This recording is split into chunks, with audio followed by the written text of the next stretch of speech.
नमस्कार दोस्तों, today I am going to teach you present indefinite tense, that is called simple present. Nowadays people don't use present indefinite, don't call present indefinite. Nowadays it is spoken present or simple present tense. So today I would like to discuss about simple present tense. We have studied about present continuous tense, present perfect tense, present perfect continuous tense. So let's start present indefinite tense और simple present. चलिए हम आज present indefinite tense के बारे में बातें कर लेते हैं।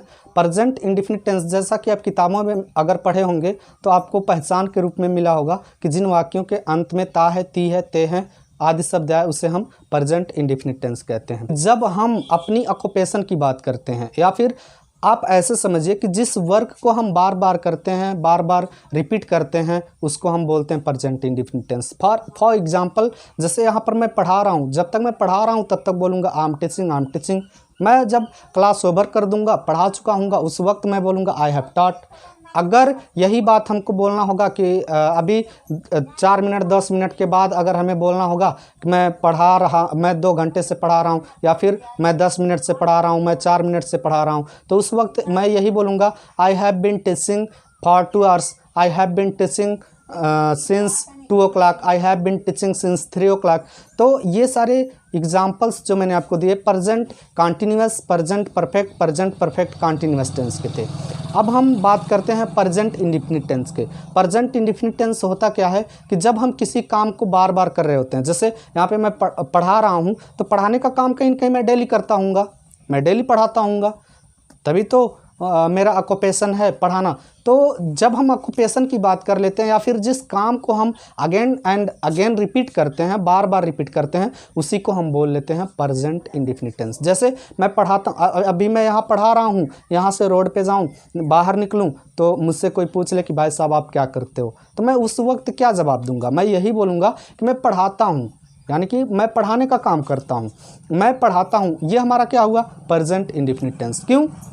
क्योंकि पढ़ाने का काम हम डेली करते हैं, हमेशा करते हैं। अब ऐसे वर्क जिसको हम बार बार करते हो, उस वर्क को चाहे आप एक दिन में 1 बार करते हो, 2 बार करते हो, 3 बार करते हो, 4 बार करते हो, 5 बार करते हो, 6 बार करते हो, या फिर उस वर्क को 2 दिन में 1 बार, 2 बार, 3 बार, 4, या फिर 1 हफ्ते में 1 बार, 2 बार, 3 बार, 4 बार, या फिर 15 दिन पे 1 बार, 2 बार, 3 बार, या फिर 1 महीने में, 1 साल में, मतलब ऐसे वर्क जिसको आप बार बार करते हो। जैसे अगर हम बर्थडे सेलिब्रेट करने की बात करें तो भाई साल भर में आप एक ही बार सेलिब्रेट करते हो बर्थडे अपना, तो ये भी हमारा क्या हो जाएगा? प्रेजेंट इंडिफिनिट टेंस होगा। क्यों? क्योंकि आप यही बोलते हो कि मैं अपना बर्थडे सेलिब्रेट करता हूँ। भाई सेलिब्रेट करते हो कितने दिनों में? 1 महीने में। तो बेशक उस काम को आप 1 साल में, तो बेशक उस काम को आप 1 साल में करते हो, लेकिन करते तो हो ना।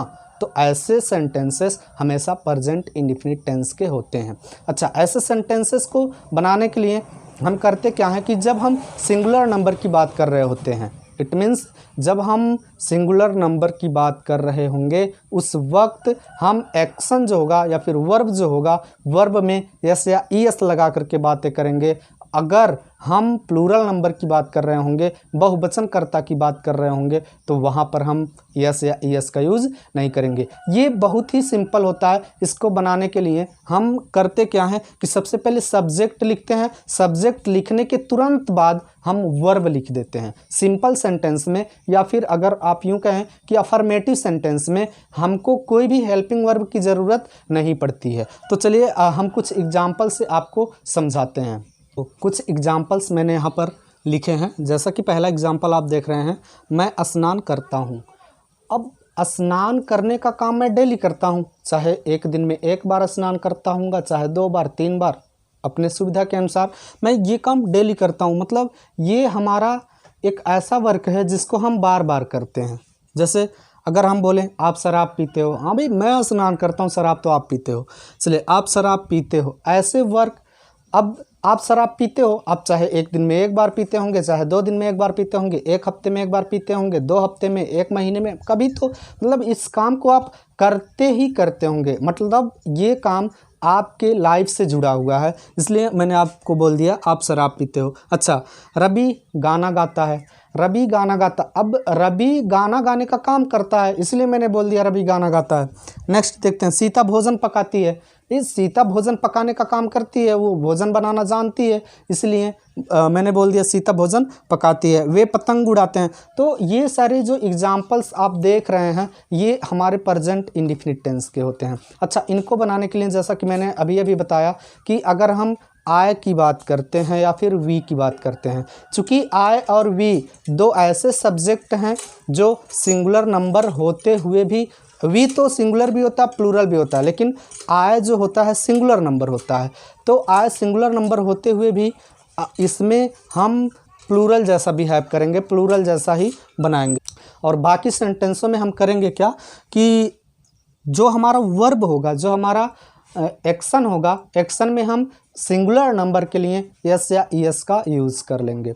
तो चलिए इसको हम बनाते हैं। जैसे आपको कुछ नहीं करना, बस सब्जेक्ट के बाद मेन वर्ब लिख देना है। सारा खेल वर्ब का ही है इसमें। अगर हम सिंगुलर नंबर की बात कर रहे होंगे तो वर्ब में यस या ईएस लगाएंगे। अगर हम प्लूरल नंबर की बात करेंगे तो वर्ब में हम कुछ नहीं लगाएंगे, सीधे सीधे वर्ब को हम लिख देंगे। तो जैसा कि यहाँ पर मैं की बात है, तो मैं को हम, ये तो सिंगुलर नंबर है, लेकिन मैं के लिए हम हमेशा प्लूरल नंबर की तरह बिहेव करते हैं। तो मैं के लिए हम आई लिख लिए। और स्नान करना, अच्छा स्नान करने की इंग्लिश होती है, अच्छा यहाँ नहीं इधर लिखते हैं, ज़्यादा बेहतर होगा। आई लिख लिया। और स्नान करने की इंग्लिश होती है बाथ।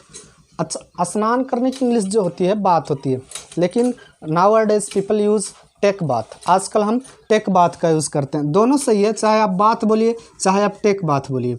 तो आई टेक बाथ, मैं स्नान करता हूँ। आपका सेंटेंस कंप्लीट हो गया। जैसे अगर बोलना हो आप शराब पीते हो, आपकी इंग्लिश होती है यू, और शराब पीने की इंग्लिश टेक वाइन या फिर लिखकर।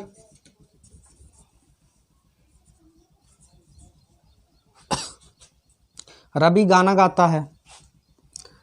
अच्छा, यहाँ पर आय को हम वर्ब का फर्स्ट फॉर्म ही लिख लिए, मतलब वर्ब जैसा था वैसा सेम रूप में हम लिख लिए। लेकिन यहाँ पर रवि जो है, रवि थर्ड पर्सन है, और जब हम थर्ड पर्सन सिंगुलर की बात कर रहे होंगे तो उस वक्त जो हमारा वर्ब होगा, वर्ब में हमें यस या ईएस लगाना होगा। तो रवि गाना गाना, गाना गाने की इंग्लिश होती है सिंग अ सॉन्ग।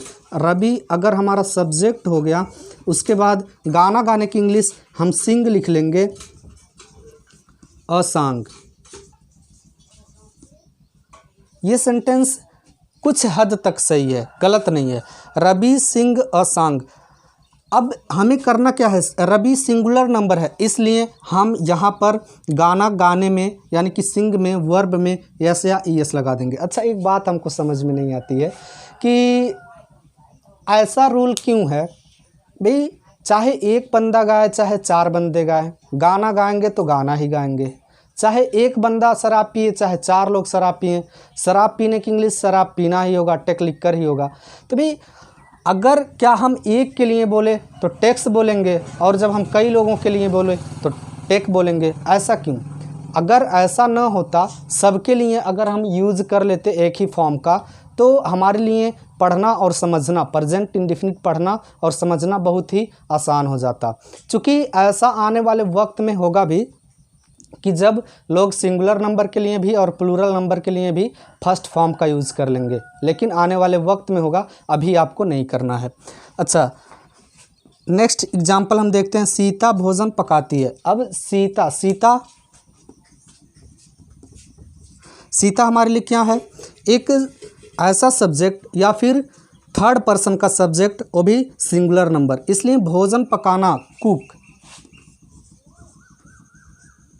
कुक में हम एस या ईएस लगा लेंगे तो हमारा बन जाएगा कुक्स, सीता कुक्स। अच्छा, भोजन की इंग्लिश आप लिखिए या न लिखिए, फूड लिखिए या न लिखिए, क्यों? क्योंकि कुक्स का मतलब ही होता है भोजन पकाना। तो भोजन की इंग्लिश अलग से आपको नहीं लिखना है, केवल आप लिख लेते हैं सीता कुक्स तो भी सही है। अगर आप पूरा लिखते हैं सीता कुक्स फूड तो भी सही है। तो आपकी मर्जी, चाहे तो हम ज़्यादा क्यों लिखें जब हमारा कुक्स से ही काम चल जाता है, क्योंकि कुक का मतलब ही होता है भोजन पकाना। अच्छा, नेक्स्ट हम देखते हैं, वे पतंग उड़ाते हैं। वे पतंग उड़ाते। अब यहाँ पर थर्ड पर्सन का सब्जेक्ट तो है लेकिन ये प्लूरल नंबर है, और जब हम प्लूरल नंबर की बात करेंगे तो जो हमारा एक्शन होगा, जो हमारा वर्ब होगा, वर्ब को हम सीधे सीधे लिख लेंगे, वर्ब में कोई भी चेंजिंग नहीं करेंगे। तो वे की इंग्लिश हम लिख लिए दे। पतंग उड़ाना, उड़ाने की इंग्लिश फ्लाई। अब वे है इसलिए फ्लाई में एस या एस का यूज नहीं करेंगे, दे फ्लाई काइट।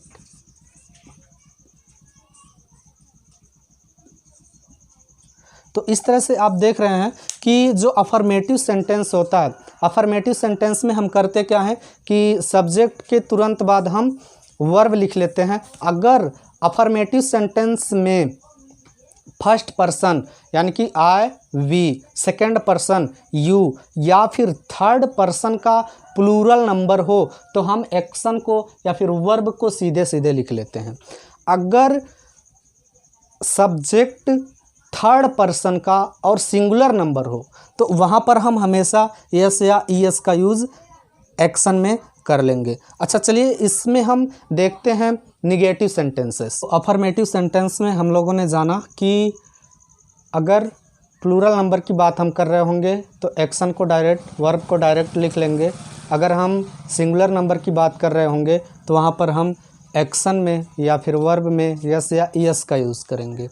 सेम वही चीज़ निगेटिव में भी है, लेकिन निगेटिव में हम करते क्या है कि एक एक्स्ट्रा वर्ब को लिख लेते हैं, यानी कि एक वर्ब और आ जाता है हमारा। जैसे नॉट कभी भी विदाउट हेल्पिंग वर्ब का नहीं आता। जैसे आपने देखा कि प्रेजेंट कंटिन्यूअस टेंस में helping verb already is am are आया था, इसलिए वहाँ पर हम केवल नॉट लिख लिए। प्रेजेंट परफेक्ट टेंस में हैव आया ही था, इसलिए हैव के तुरंत बाद हम नॉट लिख लिए। प्रेजेंट परफेक्ट कंटिन्यूअस टेंस में भी हैव आया था, इसलिए हम हैव के बाद नॉट लिख लिए। लेकिन यहाँ पर कोई भी हेल्पिंग वर्ब नहीं आया है, तो इसलिए हम नॉट को डायरेक्ट नहीं लिख सकते। नॉट को लिखने के लिए हमें किसी न किसी हेल्पिंग वर्ब की ज़रूरत पड़ती है।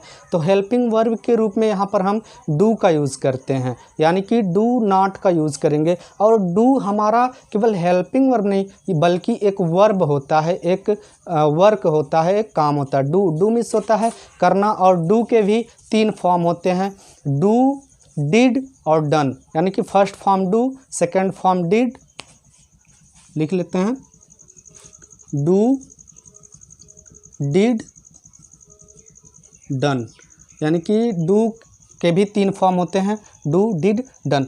और अगर हम बात करें 2 एक्स्ट्रा फॉर्म की तो एक होता है आईएनजी फॉर्म जिसको हम बोलते हैं डूइंग, और एक होता है यस या ईएस फॉर्म जिसको हम बोलते हैं डज। तो यहाँ पर हम फॉर्म का यूज़ कर रहे हैं। यहाँ पर हम अगर मैं की बात करूँगा यानी कि आई की बात करूँगा, वी की बात करूँगा या फिर यू की बात करूँगा तो वहाँ पर हमें डायरेक्ट डू नॉट का यूज़ कर लेना है। अगर हम वह की बात करेंगे या फिर किसी सिंगुलर पर्सन की बात करेंगे, सिंगुलर नंबर की बात करेंगे तो वहाँ पर हम डू में ही यस या ईएस लगाएंगे। जैसे एग्जाम्पल से हम समझते हैं, बना करके देखते हैं कैसे हम बोलेंगे। जैसे यहाँ पर है पहला एग्जाम्पल, मैं झूठ नहीं बोलता हूँ। मैं की इंग्लिश आपको पता है आई। अच्छा हमने लिख लिया आई, मैं झूठ नहीं बोलता हूँ। झूठ बोलने की इंग्लिश होती है टेल अ लाई। अच्छा लाई मिस भी होता है झूठ बोलना, लेकिन आजकल हम लाई का यूज़ न करके टेल अ लाई का यूज़ करते हैं। तो अगर हम बोल दें आई, अच्छा सपोज़ करिए पल भर के लिए हम नॉट बोल लेते हैं और कोई भी हेल्पिंग वर्ब नहीं लाते। तो अगर हम बोल लें I not tell a lie, I not tell a lie, लेकिन ये सेंटेंस गलत है। गलत इसलिए है कि सब्जेक्ट के बाद अगर नॉट आया है तो कोई ना कोई हेल्पिंग वर्ब के साथ आएगा। तो अब यहाँ पर हेल्पिंग वर्ब हमें लिखना क्या है, डू लिखना है। डू मीन्स होता है करना। I do not tell a lie. अच्छा यहाँ पर आया था इसलिए हमने डू का यूज़ कर लिया, I do not tell a lie. यहाँ पर वह बहस नहीं करता। सपोज़ करिए वह की इंग्लिश हो गया ही, वह का इंग्लिश हमने लिख लिया ही। बहस नहीं करता, बहस करने की इंग्लिश होती है आर्ग्यू, और नहीं करता नहीं की इंग्लिश हम लिख लिए नॉट, और बहस करने की इंग्लिश आर्ग्यू।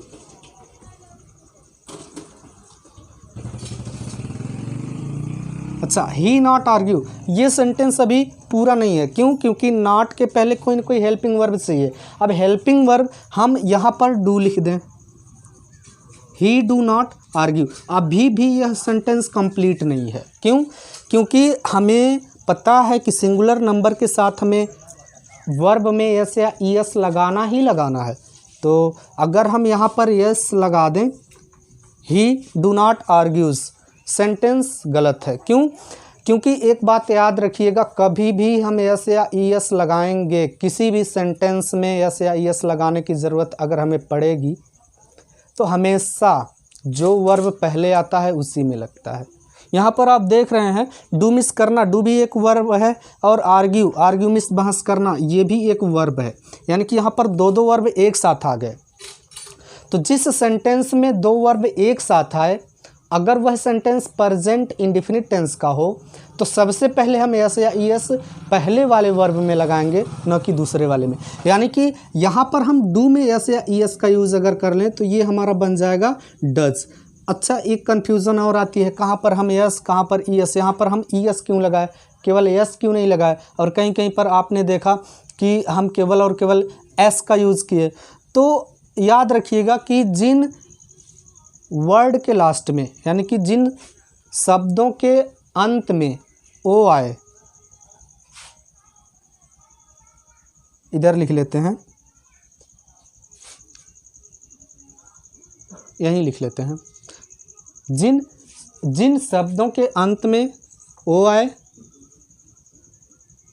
ई आए, आई आए, एस एच आए, सी एच आए, डबल एस आए, एटसेट्रा, यानी कि ऐसे शब्द, ऐसे वर्ड जिनका अंत ओ से होता हो, ई से होता हो, आई से होता हो, एस एच से होता हो, सी एच से होता हो, या जेड से होता हो, एटसेट्रा, मतलब ऐसे कुछ शब्द हैं, उनके अंत में अगर हमें एस या ईएस लगाना हो तो हमेशा ऐसे कंडीशन में हम ईएस फॉर्म का यूज़ करेंगे, यानी कि ई और एस का यूज़ करेंगे। जैसे यहाँ पे हमें डू में अगर लगाना हो तो डू में लास्ट में क्या आया, ओ आया, तो डू में हम यस केवल नहीं लगाएंगे बल्कि ई एस का यूज़ करेंगे, तो ये हमारा बन गया डज। जैसे गो में अगर हमें लगाना हो, मान लीजिए गो में हमें यस या एस का यूज़ करना हो तो हम क्या लिखेंगे, ई एस। अगर हमें टीच में लगाना हो, यहाँ पर आप देख रहे हैं सी एच आया है, और सी एच के अगर लास्ट में हमें एस या ई एस लगाना हो तो हम ई एस लगाएंगे। ऐसे अगर हम बात करें कम, तो लास्ट में ई तो आया ही आया है, ई है तो हमें केवल एस लगाना पड़ेगा, कम्स। ऐसे कोई भी एग्जाम्पल्स हम ले लेते हैं, जैसे टेल है, टेल में अगर हमें एस लगाना होता तो लास्ट में एल कहीं पर नहीं लिखा है तो हम करेंगे क्या, ई एस नहीं लगाएंगे, केवल और केवल एस लगाएंगे। जैसे अगर हम स्पीक की बात करें, स्पीक मीन्स क्या होता है, बोलना, स्पीक की बात करें, अब लास्ट में कहीं पर के नहीं लिखा हुआ है, यानी कि के है, इसलिए हम ई एस का यूज़ ना करके केवल एस का यूज़ कर लेंगे। तो शायद आप समझ गए होंगे कि जिन शब्दों का अंत O, E, I, S H, C H, double S, etcetera या फिर जेड से होता हो, ऐसे वर्ड में हमें एस या ई एस लगाते वक्त हम हमेशा ई एस लगाएंगे, और जिनका अंत नॉर्मल इनको छोड़ करके होता हो उसमें हम केवल और केवल एस लगाएंगे। हम आपको बता रहे थे वह बहस नहीं करता है, ही डज नॉट आर्ग्यू। अच्छा, अब इस आर्ग्यू में क्या हम एस या एस लगाएं? बिल्कुल नहीं। क्यों? क्योंकि इस आर्ग्यू में हमें एस या एस अब नहीं लगाना है। क्यों? क्योंकि किसी भी सेंटेंस में only one time we can use s और एस फॉर्म। हम एक सेंटेंस में केवल और केवल एक ही बार लगा सकते हैं। तो यहाँ पर डू में हमने ई एस लगा लिया, तो फिर इस आर्ग्यू में लगाने की ज़रूरत नहीं है। अच्छा, आगे देखते हैं। आप इधर उधर नहीं घूमते हो, आप इधर उधर नहीं, आप किंग्लिश यू, नहीं किंग्लिश नॉट, लेकिन नॉट के पहले हम डू लिखेंगे, और डू में एस या ई एस लगाने के लिए हम पहले ये देख लेंगे कि सब्जेक्ट हमारा क्या है, यू है जो सेकेंड पर्सन है या फिर सिंगुलर नंबर। अच्छा, मैंने आपको कई बार बता चुका कि आई, वी, यू, ये सिंगुलर नंबर भी होते हैं, प्लूरल नंबर भी होते हैं, लेकिन आई केवल और केवल सिंगुलर नंबर होता है। यानी कि वी और यू सिंगुलर नंबर भी होते हैं और प्लूरल नंबर भी होते हैं, लेकिन आई जो होता है वो हमेशा सिंगुलर नंबर होता है। तो यहाँ पर हम बात कर रहे हैं यू की, तो यू सेकंड पर्सन है और सेकंड पर्सन के लिए हम एक्शन को डायरेक्ट लिखते हैं। तो अगर हम डू का यूज़ कर लिए तो नॉट को हम लिख सकते हैं। यू डू नॉट घूमने की इंग्लिश होती है मूच अराउंड।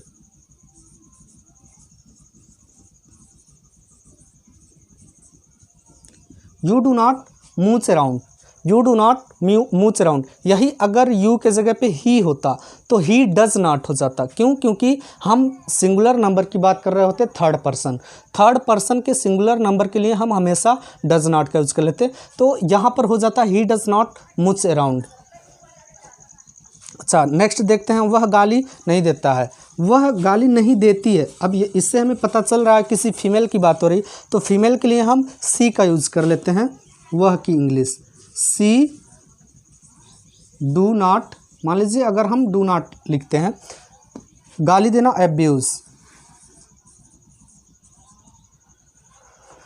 अच्छा, सी डू नॉट एब्यूज़, ये सेंटेंस अभी गलत है। अभी गलत इसलिए है क्योंकि यहाँ पर सिंगुलर नंबर है, यानी कि एक वचन करता है और एक वचन के लिए हमें एक्शन में या फिर वर्ब में एस या ईएस लगाना ही लगाना है। यहाँ पर डू और एब्यूज़ दोनों एक्शन हैं, दोनों वर्ब हैं, इसलिए हम जो वर्ब पहले पाते हैं उसमें एस या ईएस का यूज़ करते हैं। तो यहाँ पर हम डज कर लिए, ईएस लगा लिए, तो बन गया सी डज नॉट एब्यूज़। अब ये सेंटेंस कंप्लीट हो गया। नेक्स्ट देखते हैं, राहुल गृह कार्य नहीं करता है। राहुल भी सिंगुलर नंबर है। Rahul does not do homework.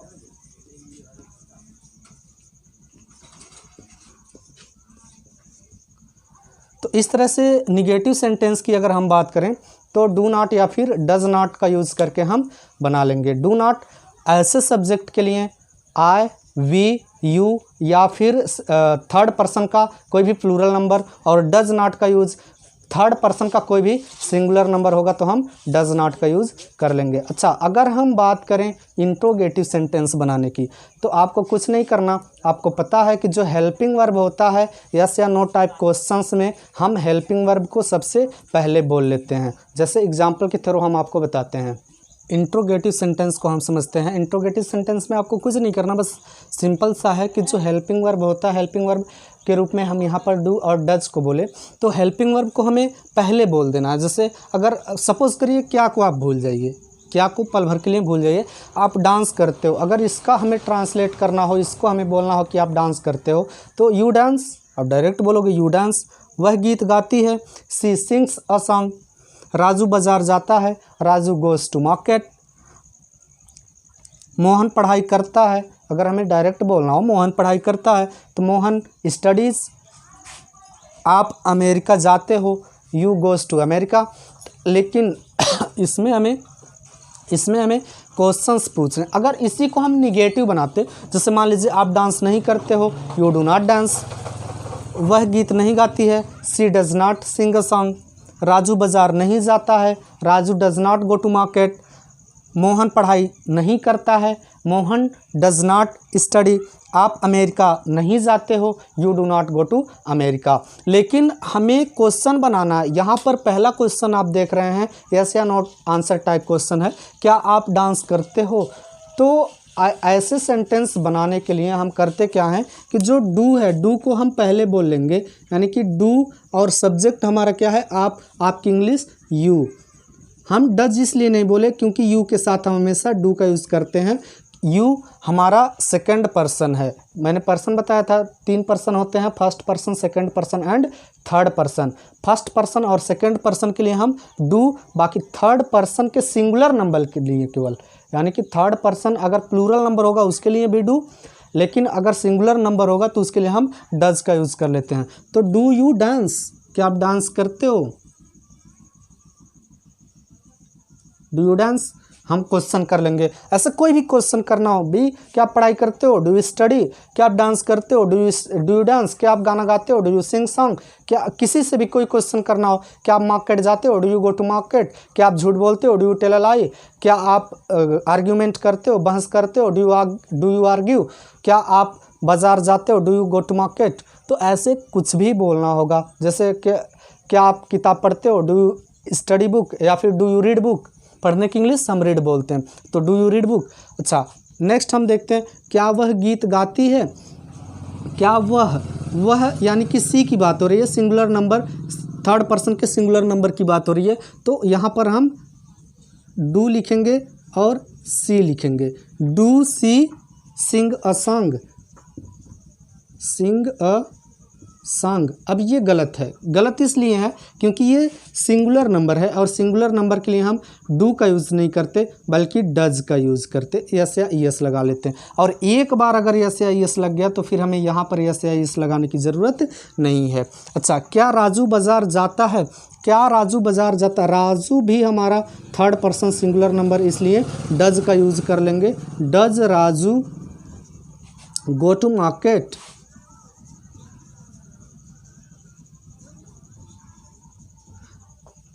अच्छा, इसका रिप्लाई भी आप दे सकते हो। जैसे आपसे किसी ने पूछा कि क्या आप डांस करते हो, डू यू डांस, तो आप बोलोगे आई डांस। नहीं करते तो आई डू नॉट डांस। जैसे मान लीजिए आपसे कोई पूछ लिया क्या वह गीत गाती है किसी के थर्ड पर्सन के बारे में, तो आप अगर जानते हो उसके बारे में तो आप बोल दोगे yes she sings a song. अगर नहीं जानते हो, नहीं गाती है, तो आप क्या बोलोगे, no she does not sing a song. अच्छा, क्या राजू बाज़ार जाता है, does Raju go to market. Yes Raju goes to market. अगर नहीं जाता है, no Raju does not go to market. अच्छा, मोहन पढ़ाई क्यों करता। अब यहाँ पर क्रैश क्वेश्चन आया। मेरे कहने का मतलब ऐसा क्वेश्चन जिसका हम रिप्लाई यस या नो में नहीं कर सकते हैं, तो क्यों की इंग्लिश हम सबसे पहले लिख लेंगे, बाकी सेम रूल। वाई, अब वाई के बाद डू या डज का यूज़ करेंगे। मोहन के अनुसार हम डज बोल लेंगे। Why does Mohan, why does Mohan, Mohan पढ़ाई क्यों करता है, वाई डज मोहन स्टडी। अच्छा, नेक्स्ट देखते हैं, आप अमेरिका कब जाते हो। ये आप अमेरिका कब नहीं, कैसे कर लीजिए, ज़्यादा बेहतर होगा। आप अमेरिका कैसे जाते हो। कैसे, कैसे की इंग्लिश हम क्या बोलेंगे, how do you go to America.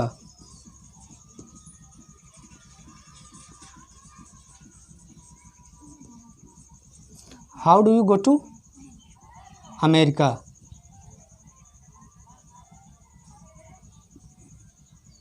आप अमेरिका कैसे, तो आप जैसे भी जाते हो, आप प्लेन के माध्यम से जाते हो तो I go to America by plane.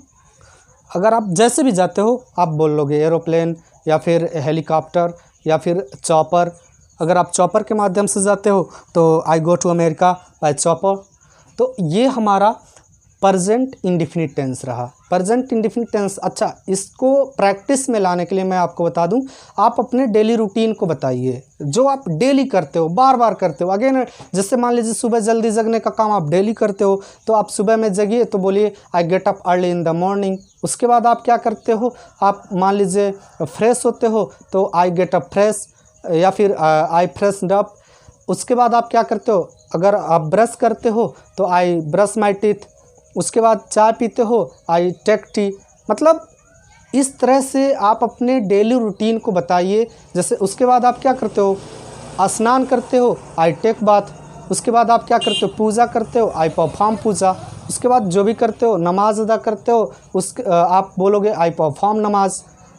तो आप अपने काम को, अगर थर्ड पर्सन के लिए आपको प्रैक्टिस करना है, किसी ऐसे पर्सन के लिए प्रैक्टिस करना है जो थर्ड पर्सन हो या फिर जो सिंगुलर नंबर हो, तो आप ही के साथ बोलिए। जैसे he gets up early in the morning, he goes to market, he यह काम करता, वह यह काम करता। जैसे पापा को आप देख रहे हैं तो papa gets up early in the morning, papa takes bath, papa read newspaper, papa reads newspaper, papa takes T.